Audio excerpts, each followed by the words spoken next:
మీరు ప్రజల్ని తప్పుదో పట్టించడం అనేది చాలా సంఘ సంస్కరణ కదా, అది ప్రజలకి మీరు చేస్తున్నటువంటి సహాయం, అంతేనా? సో తప్పుడు పనులు చేస్తున్నది ఎవరో అంటే ఏదైతే వర్గం పనిగట్టుకుని మహిళల మీద, తల్లుల మీద, ఇన్ఫ్యాక్ట్ రాజకీయాల్లో ఉన్నటువంటి మహిళల మీద కూడా చెడుగా మాట్లాడి ట్రోల్స్ చేస్తున్నటువంటి ఒక వర్గపు ట్రోలర్స్ ఎవరైతే ఉన్నారో వాళ్ళందరూ ఈరోజు నన్ను తప్పు పడుతున్నారు. వాళ్ళందరూ నన్ను పెయిడ్ ఆర్టిస్ట్ అంటున్నారు. వాళ్ళందరూ నాకు వేరే వేరే లేబుల్స్ చేస్తున్నారు.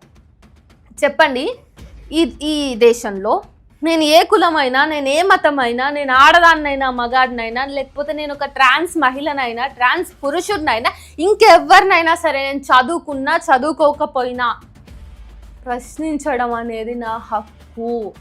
బరాబర్ ప్రశ్నిస్తా. అది నేరం అని చెప్పేసి మీరు అనుకుంటే ఆ నేరాన్ని నేను మళ్ళీ చేయడానికి సిద్ధంగానే ఉన్నాను. ఎందుకంటే ఎవడు పడితే వాడొచ్చి అధికారంలో కూర్చుని ప్రజల జీవితాలతోటి ఆడుకుంటాము అంటే ప్రజలేమి మీకు ఒక స్పోర్ట్ కాదు, ప్రజలేమి మీ కాళ్ళ దగ్గర ఫుట్బాల్ కాదు మీరు ఇష్టం వచ్చినట్టు ఆడుకోవడానికి.